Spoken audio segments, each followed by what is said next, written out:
You're listening to Skeptoid. I'm Brian Dunning from Skeptoid.com. Hunting the Beast of Gevaudan. From 1764 to 1767, a ferocious beast is said to have killed over 100 people in the south of France. At first, the monster targeted solitary people out tending flocks in the forests, but later it grew bolder and would charge in to attack groups of people. Sometimes villagers would fight it off. Sometimes it would claim a victim and run off with an unfortunate person in its formidable jaws. Hunters and soldiers were engaged to kill the beast, but the attacks continued. Only when 2 large wolves were killed did the nightmare finally stop, and then the controversy began. Was the beast one or more of these wolves, or had it been something far more sinister? The Gevaudan is a historical region of rural France known for its harsh volcanic cliffs, steep slopes, and dense forests. Though small villages and their fields dotted the valley floors, the Gevaudan was just the kind of place a predatory monster might hope to escape capture, and it turns out that the whole region had built-in monsters to fit that very role, in the form of wolves. It is no coincidence that European fairy tales often depict wolves in the role of the antagonist. Until firearms became more common and more advanced, wolf attacks were well known, not just in this part of France, but throughout rural Europe. Many died in wolf attacks in France every year. Everyone who lived in the Gevaudan knew what they looked like. And so it was extraordinary indeed when the attacks began in 1764, with all the eyewitness accounts declaring in unison that it was not a wolf, but some beast. The attacks were indeed real, and modern analyses conclude the number was indeed as high as 100. Every book or article about the beast gives an account of a few of the best-known specific attacks. The first little girl to die, cases where villagers fought back and shot at it, and even wounded it, finding it impossible to bring down. What sort of creature was it? Well, that's where things get murky. First of all, there's a little consistency to the reports. The beast was said to be red and covered with scales, or it had long fur and a mane and black stripes. It had a long, thin head like a greyhound, or it had an enormous head with a huge mouth. It had great talons instead of a wolf's claws. It could run at supernatural speed. Sometimes it hunted alone, sometimes with a mate, sometimes with its young. In contrast to the written descriptions, all the many contemporary illustrations of the beast generally look like dogs or wolves. Among those villagers who tended toward belief in the supernatural, the beast was considered a loup-garou, or werewolf. In summary, the most common candidate identifications for the beast were a large wolf, a lion, a tiger, or a hyena. All of these potential identifications were in fact plausible.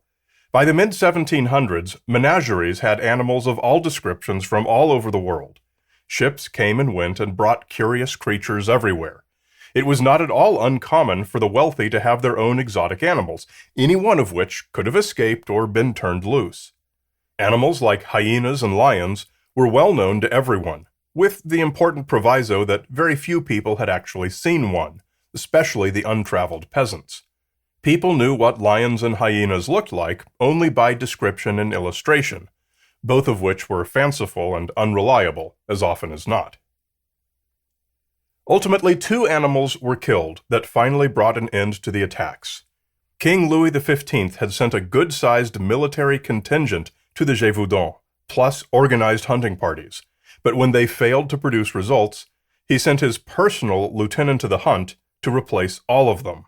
François Antoine arrived June 1765, and in late September, he finally got his quarry.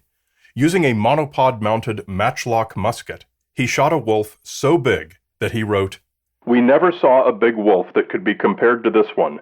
Hence, we believe this could be the fearsome beast that caused so much damage." Sources report that villagers recognized certain scars on the carcass from times it had been wounded by hunters, but no details survive. Antoine sent the carcass back to Versailles as proof, where it was stuffed and displayed. Antoine also shot a female he believed to be its mate, and also a young male pup, which he reported was larger than the mother. Antoine did note that the pup had the congenital defect of double dew claws. the vestigial digits on a canine's forepaws that correspond to a human's thumbs. He was handsomely rewarded, and the attacks stopped. For 2 months. Some dozen or so people were killed by the beast over a 6-month period, until a local nobleman organized a mass hunt in June 1767, consisting of virtually every able-bodied person who could be armed. Jean Chastel was a hunter who believed the beast to be a loup-garou, and loaded his double-barreled flintlock rifle with buckshot in one barrel and a large-caliber ball in the other. Chastel's rifle became famous and still exists today in the private collection of a descendant of François Antoine. With Chastel's kill, the attacks stopped for good. The beast of Gevaudan was no more.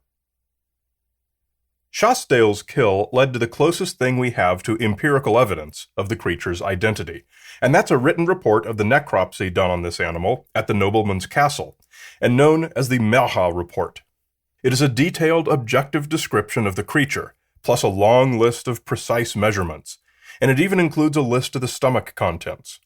The animal was no longer complete, as when the surgeon arrived he found, quote, a great crowd of people, already having examined it, quote, with knives which served them as scalpels, and he, quote, saw with the greatest regret that their zeal was superior to their knowledge, and that the most curious parts of the animal no longer existed. End quote. Regardless, the notarized necropsy report records all that we know today. There's a point we've mentioned many times on Skeptoid, and it's a hint that helps you determine which sources are valid and which are not. Lazy authors often copy and paste from each other without going back to the original sources to actually check anything. Virtually any book or article you'll find on the beast of Gevaudan, written by a cryptozoologist, says that inside the stomach of the animal, the collarbone of a young girl was found. Dismiss anything that says this, because it's wrong, and it shows that the author did not check their source, and you also can't determine gender from a collarbone. The two existing documents that discuss the necropsy on the animal, the Merha report and another document known as the Letter from Auvergne, both clearly state that the stomach contained the head of a femur from a child. There is no mention of a collarbone. The French word for femur is femur, kinda hard to get wrong. Any author who says the animal described in the necropsy report was not a wolf and also mentions a collarbone should be dismissed. Wolves do not typically eat bones, however they'll often crush them for the marrow and ingest fragments.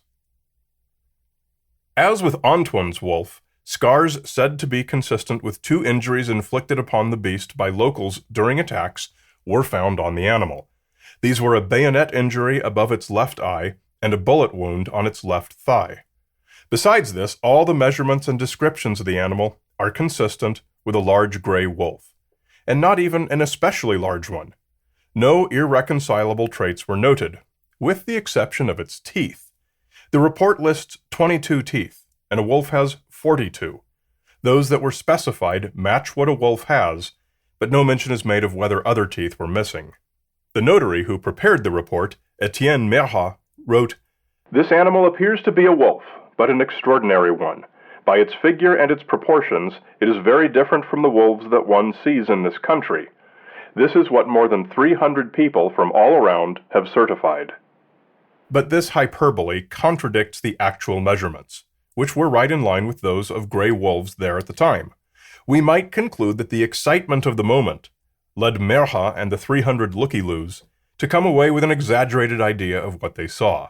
In fact, this remains the prevailing scientific view on what the beast of Gevaudan was, 1 or more large wolves, compounded with a hysterical, widely held belief that it was much larger and fiercer than any ordinary wolf.